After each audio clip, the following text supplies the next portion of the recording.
you said at some point this all started to come, forth for you, all of this positive, impactful aspects of it. So how old were you when you finally broke through your fog and everything? And like, if you can't get a little specific about like what you really were doing and then how you transitioned into being a consultant of all this. For sure. So one thing is that it wasn't black and then white. Yeah. It's layers, right? Yes. You keep peeling back layers. And so there's always new, you have to approach things differently at different phases in a person's journey. And that's what I had to learn a lot through trial and error, some through mentorship as well, which I'm very grateful for. But so around 23, I would say, is when I started really having these breakthroughs in that positive direction. Started with me with understanding the importance of binders and stabilizing mast cells. It's more of a technical area, but what are binders? So toxin binders are today's multivitamin, right? They are the real magic way of helping your body have a fighting chance against all the crazy stuff that's going on in the world. Toxin binders are as simple as that. They bind to toxins. They have particular charges that have affinities for different environmental toxins. There's a wide range of binders. There's a lot of really bad binders like charcoal. I don't recommend charcoal for people. That'll tend to deplete their vitamins A, C, D, and E over time. But there's selective intelligent binders too, right? Like modified citrus pectin, which is a portion of a citrus fruit, has a really high affinity for heavy metals and lead specifically. Things like silica, right? Which you can get from things like Interis gel. It's this Russian-based methylated silica. There's a lot of different things out there. Or zeolite is a more commonly known one. Although even with zeolites, I would just caution, don't do any of the liquid ones. The liquid ones tend to cause aluminum toxicity and other stuff. You want to get the powdered form, and ideally the powdered form that stays in the gut, right? So that's going to be a product like Zeobind by BioPure. So there's a wide variety of these, right? Yeah. But some sort of taking a binder regularly a couple times a week is like a good maintenance thing once people have done a full protocol, right? And they will bind to, mycotoxins from mold, right? They will, like Zeobind will, for example, or ammonia from parasites, or heavy metals, or glyphosate, right? Which is a big issue found in over 80% of people's urine.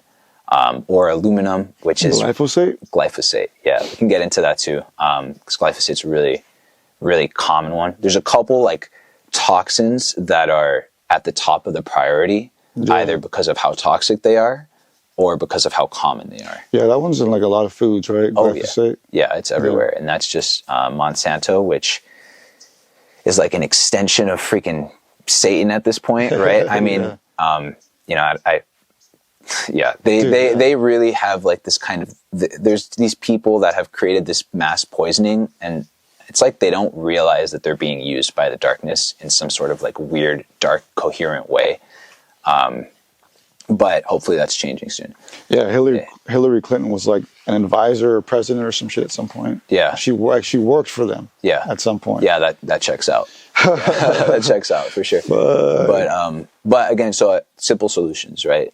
Toxin binders will tend to address a lot of things at once, right? I like the cell core binders too. Those are really good. I can touch on that later. But so like glyphosate, for example, is in over 80% of people's urine, and it's just everywhere, right? Even in organic foods, right? But it's higher in non-organic, and it's really high in like wheat, so like pasta and bread and that kind of thing. In the US specifically. It's banned in other countries like Italy, right? Yeah. So people may notice that when they go to Italy and they have bread over there, they don't react, right? Like they react to bread over here, right? Okay. And a big reason why is because the bread has super high levels of glyphosate.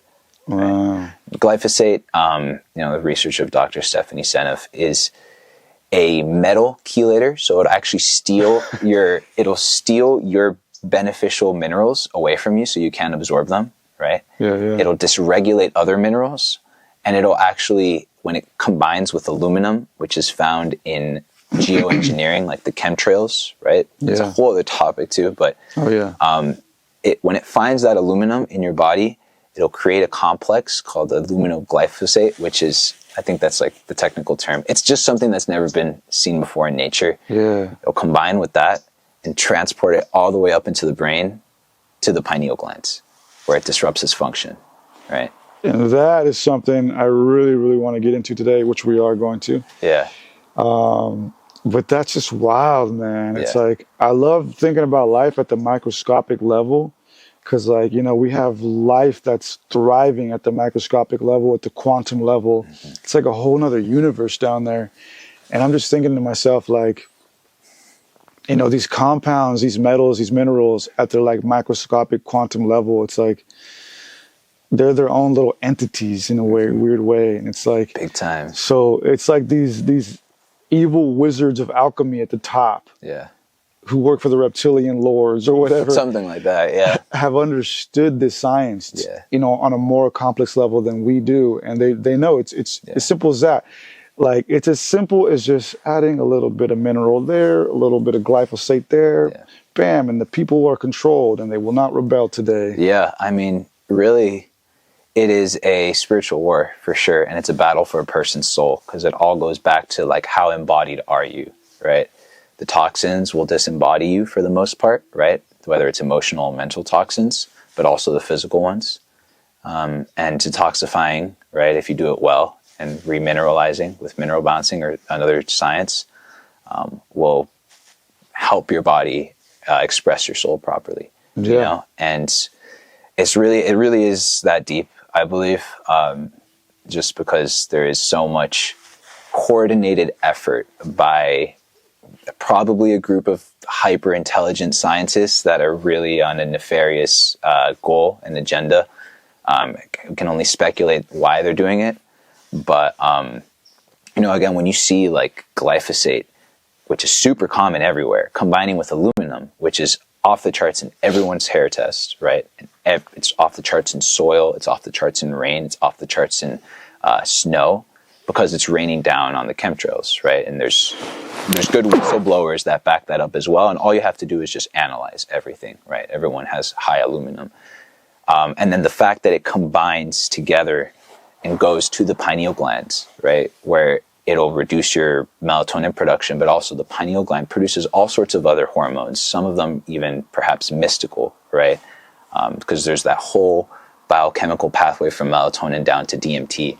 And so, you know, there's a lot of the pineal gland, like, as you're well aware. I mean, obviously, there's a lot of really deep mysteries about it, but there's also really good science. There's some researchers that have done a good job. Let's break it down, man. Let's get into the pineal gland. For sure. The pine cone. Yeah. So pineal gland is essentially a bundle of crystals, right, in the center of our brain, in the anatomical perfect center of our brain. And these crystals are called piezoelectric crystals, which means that as they move, they generate electricity. And as they receive electricity, they tend to move, right? They also generate light in that process, right? So piezoelectric, right? Kind of this connection between movement, electricity, and light all the way through. And there is people who have some really deep mystical experiences will sometimes report that kind of kaleidoscope, right? That they get sent through. Yeah. And that kaleidoscope perhaps is those crystals in the pineal glands actually taking structure and moving according to what it's receiving, which is light. So if you actually see the base of the skull is all the different concaves, right? The little like indentations, both here and here. Here and here. They all point towards the anatomical center of the brain, which is the pineal glands, right? So it's almost like the pineal gland is like a satellite dish, right? Which it's tuned to receive something, maybe light, probably, and the light or electromagnetic fields or whatever it's receiving will cause it to essentially take that and turn it into biochemistry, right? And turn it into thoughts and feelings, and who knows what else it turns it into. There's a great study, by the way. I'm pulling a lot of this from a study called The Pineal Glands, Structural and Functional Enigma.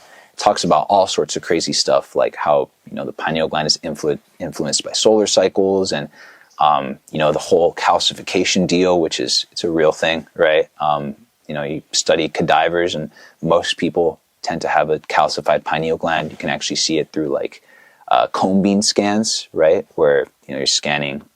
They actually did a study where it was dentists trying to look at different dental issues. And they instead noticed that people had this kind of like rock in the center of their brain, which was the pineal glands. And the majority of people had it. And it had been turned to stone, right? And in cadavers, so like the people that have passed away, you actually measure what's in the pineal glands, right? When it's calcified, really high levels of fluoride, right? In particular. So Dr. Joe Dispenza talks about like the kind of, spiritual side of like how to access the pineal gland and different techniques to do so. And some of the science is really cool. And I mean, he does make some jumps and assumptions, right? But it's still really cool to dive into. But definitely when you are working on detoxifying and decalcifying the body as a whole, the pineal gland should be considered, because it is the center of the brain. It is like it's like the command center for your brain and for your entire body. And that's crystal satellite receiver. Yeah. Just like the beacon, it's the beacon between us and the spirit realm. Exactly. It's like a antenna too, where it may send out some sort of signal and it's like bounces back and receives the same kind of, it's like a radio station tuner in a way. Yes. Right.